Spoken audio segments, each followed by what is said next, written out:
7 countries, 0 pre-arrival paperwork, 1 US passport. That's literally all it takes to legally live outside America, starting tomorrow if you wanted to. But here's what nobody tells you up front. Every single one of these countries has a catch, a hidden trap that turns a dream retirement into a financial nightmare, especially if you're living on Social Security.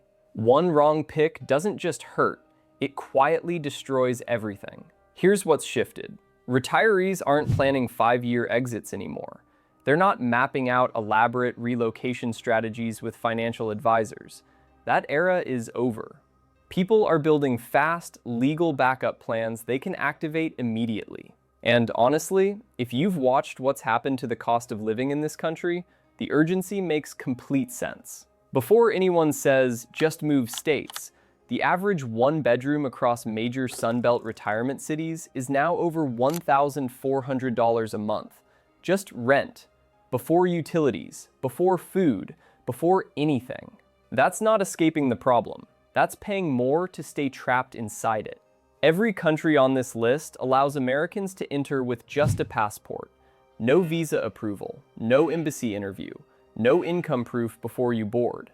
But fast entry means nothing if the numbers collapse after you land. Let's get into it. Number 7, Cambodia.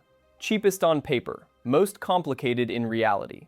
Cambodia comes in at number 7, and the reason it's at the bottom of the list isn't because it's a bad option, it's because it's the most misunderstood one. Here's how the 24-hour move works for Cambodia.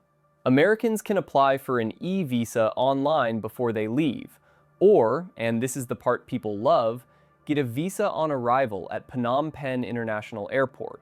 You land, you go through the line, you pay the fee, you get your stamp. Approval is typically fast. You can legally be standing on Cambodian soil, settled, within hours of deciding to go. And the numbers? Let's talk about the numbers, because this is where Cambodia makes people's jaws drop. A realistic monthly budget in Phnom Penh, a real budget, not a fantasy budget, lands somewhere between $700 and $900 a month. That includes rent, food, utilities, transportation, and a reasonable social life. Those are the cheapest numbers on this entire list, by a significant margin. If pure cost is your only filter, Cambodia wins. It's not even close. So why isn't it number 1? Here's where it gets more complicated, and this is the part most YouTube videos on retiring abroad won't tell you. Cambodia's long-term stay system is heavily agent-based. What that means in practice is that most retirees who stay beyond the initial visa period end up using local visa agents to manage their extensions. There's something called an ER retirement extension. It's not an official government retiree visa the way some countries have. It's an administrative arrangement that works through agents who know the system. And while it works for thousands of expats, it adds a layer of complexity, and annual extension plus agent costs can run several $100s a year on top of everything else. Now here's the trap that catches people. Someone sees the $700 per month number, books a one-way flight, lands in Phnom Penh, falls in love with the cost of living, and then slowly realizes that the healthcare situation requires some serious advanced planning. Private healthcare in Phnom Penh is genuinely fine for routine care, checkups, minor issues, day-to-day stuff. But if something serious happens, major procedures often require medical travel to Thailand or Singapore. And medical travel costs money. That's not a scare tactic, that's just geography. You need to budget for it. There's also something expats call foreigner fatigue in some parts of the city. Certain districts that have become heavily saturated with foreign residents have seen upticks in targeted scams and petty crime. It's not unique to Cambodia, but it's real enough to know about before you land. So what's the fix? Stay in Phnom Penh specifically, not in tourist trap areas. Build a healthcare contingency fund into your monthly budget from day 1. And mentally frame Cambodia for what it actually is, a phenomenal low-cost base with real trade-offs, not a full Western medical replacement. Verdict: unbeatable on cost, weakest on long-term healthcare stability. Right for the right person, but you need to go in clear-eyed. Number 6. Albania. Europe's cheapest long stay, but the clock is already ticking. Most people didn't have Albania anywhere on their radar 5 years ago. Now, it's one of the most talked about retirement destinations in Europe, and there's a very specific reason for that. Let me give you the 24-hour mechanism first, because Albania's entry situation is genuinely remarkable. Americans can enter Albania completely visa-free for up to 1 full year. Not 30 days, not 90 days, 365 days. No embassy approval, no income verification, no letter from your bank, no interview. You show up with your American passport and you have a full year to figure out your life there. That is a rare thing. Most countries give you 90 days and then make you navigate a bureaucratic maze. Albania gives you 12 months to breathe. Now the numbers. Tirana, the capital, runs workably in the $900 to $1,100 a month range if you're living like a local rather than a tourist. That puts you in striking distance with Social Security income, especially if you're a single person or a couple sharing expenses. But here's the mistake that's trapping people right now, and it's happening in real time. The mistake is thinking that because Albania gives you 1 full year, the residency problem is solved. It's not. It just feels solved. Albania does allow residency permits for foreigners. That's real. But unlike some of the other countries on this list, it doesn't have a streamlined, official retiree visa program. There's no retirement residency track, the way Panama has its pensionado visa, or Malaysia has its MM2H program. You have options, but they take time, paperwork, and ideally a local contact or legal professional who knows how the system actually works on the ground. And here's the second trap, one that's developing in real time as you're watching this video. Sarande, Vlore, the coastal cities that looked like hidden gems a few years ago, European digital nomads and real estate investors have discovered them. Rents have surged dramatically. The cheap coastal window that people were writing breathless blog posts about in 2021 and 2022, it's closing fast. The fix here is straightforward if you act on it. First, inland Tirana works better financially than the coast right now. Better value, better infrastructure, better daily life for actual residents rather than tourists. Second, if you're planning to use Albania as a long-term base, start the residency process months before your first year is up. Don't wait until month 11. Third, think of Albania as a move early before prices normalize destination. The people who got in 3 years ago are very happy. The people waiting another 2 years might be looking at a completely different price reality. Verdict: excellent right now, changing fast. The window is open, but it won't stay open forever. Number 5, Belize. The English-speaking Caribbean alternative, if you avoid the tourist trap. Belize holds a very specific appeal for a very specific kind of American retiree. And if you fall into that category, this might be the country that surprises you most on this list. The entry mechanism is clean and simple. Americans receive visa-free entry on arrival. Your initial stay is typically 30 days, and extensions are available right inside the country. You don't have to leave and come back.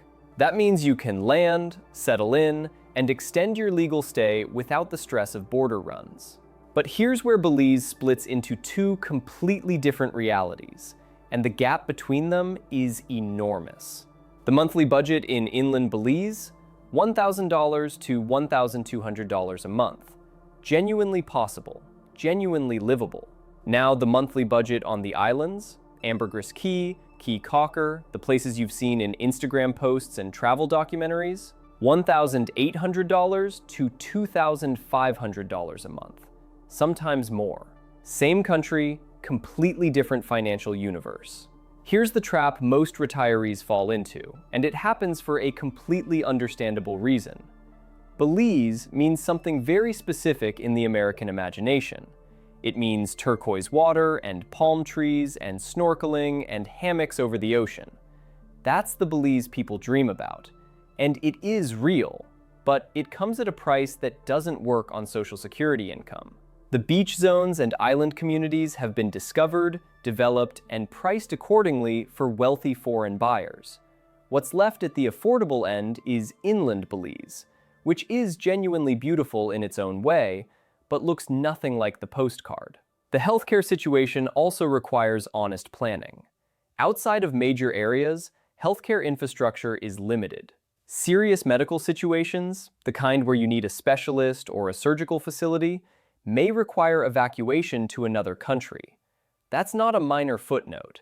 For retirees, that's a central planning consideration.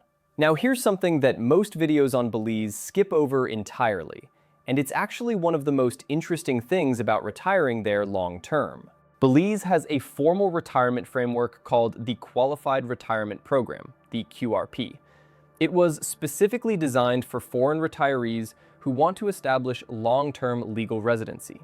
It requires proof of recurring income, but it also comes with real benefits, tax advantages, and import exemptions that can meaningfully reduce your cost of living.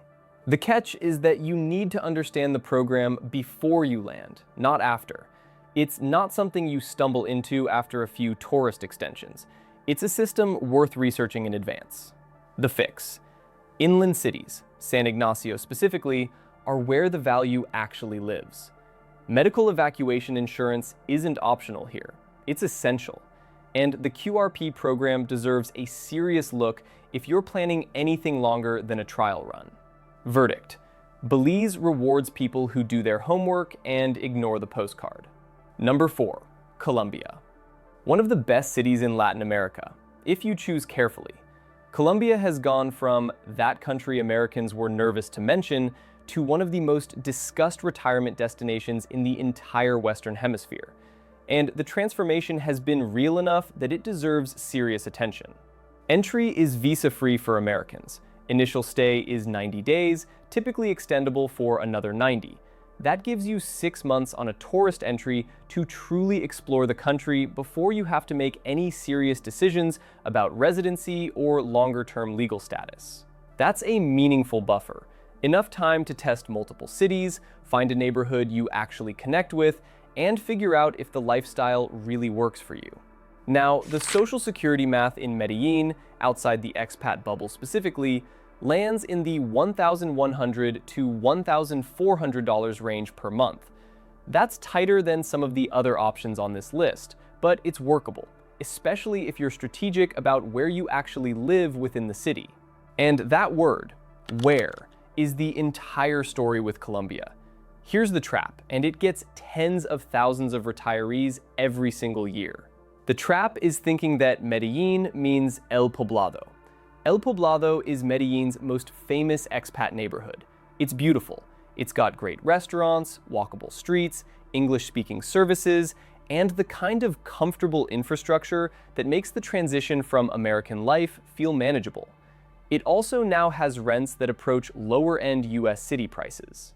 The popularity that made El Poblado so desirable has also made it progressively less affordable.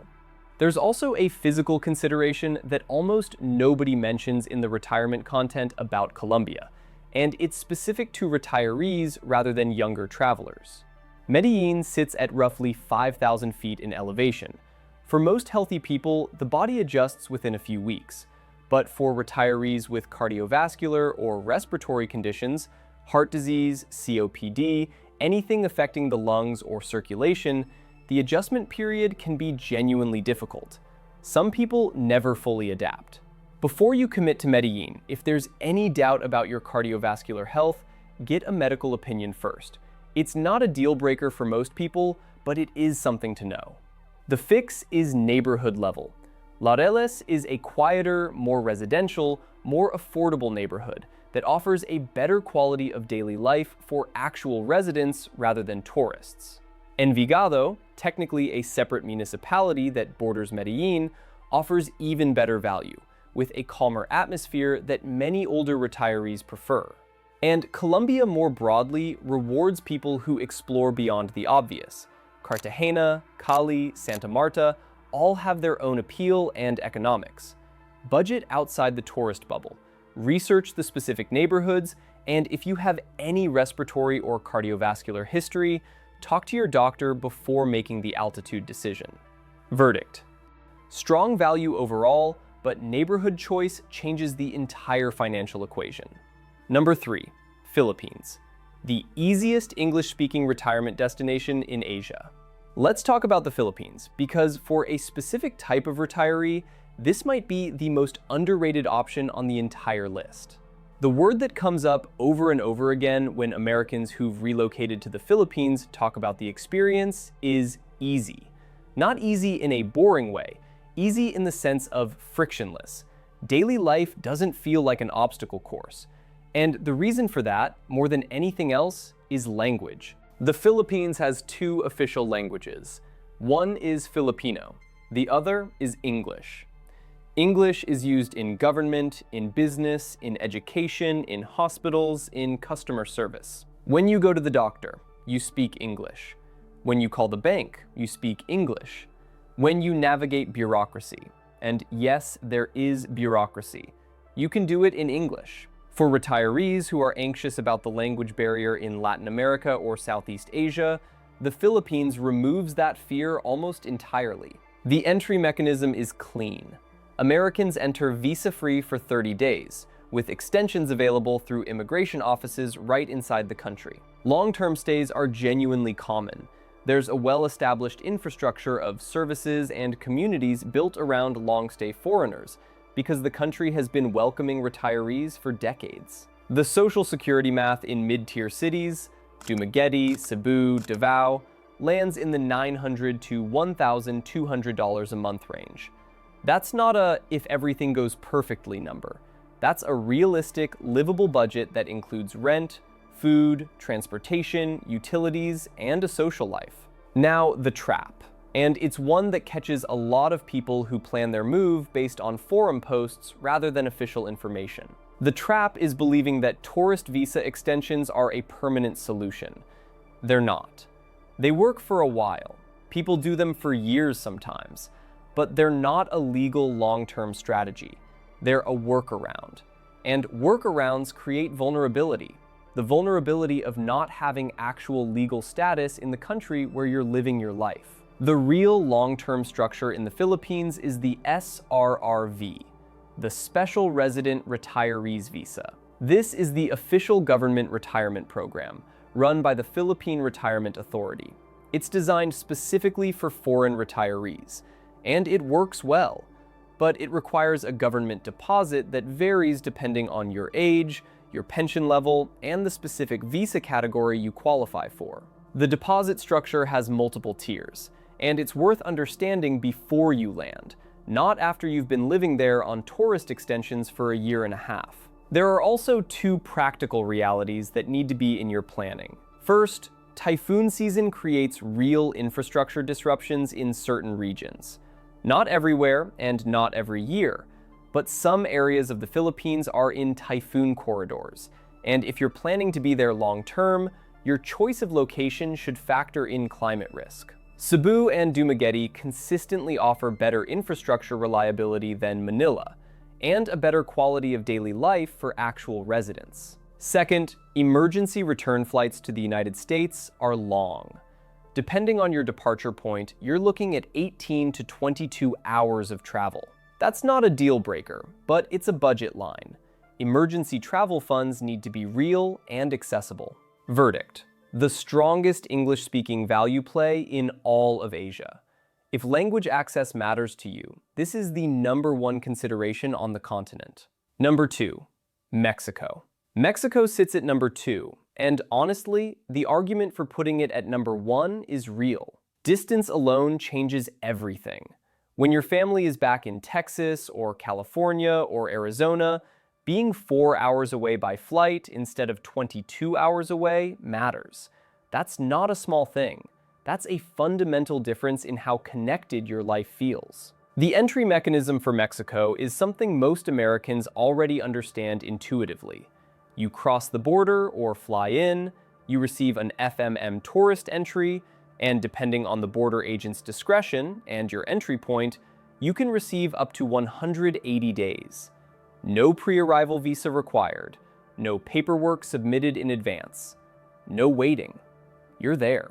The Social Security math in Mérida, which is where I want to spend a moment because it's the standout city, lands in the $1,000 to $1,300 a month range. Oaxaca runs similar numbers.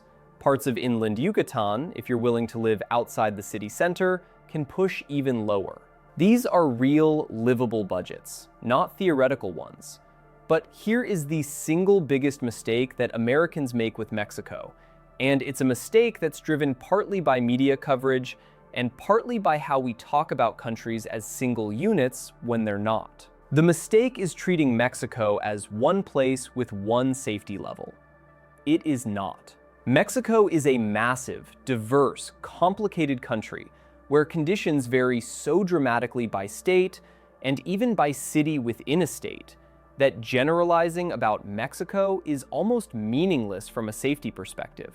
There are parts of Mexico where major cartel activity creates genuine day-to-day risk for residents. And there are parts of Mexico where retirees have been living safely and comfortably for 20, 30 years without incident. Mérida in the Yucatan Peninsula is consistently ranked as one of the safest cities, not just in Mexico, but in all of Latin America. It has a colonial architecture that makes it genuinely beautiful to walk around in. It has a growing international community. It has solid healthcare infrastructure. It has weather that, depending on your preferences, feels like Florida. It is not a hidden gem anymore, but it hasn't been priced out of reality for Social Security incomes yet either. Oaxaca also works well. Smaller, more culturally rich, with a strong food scene and a long history of welcoming foreign residents. Querétaro, further north, offers a different dynamic.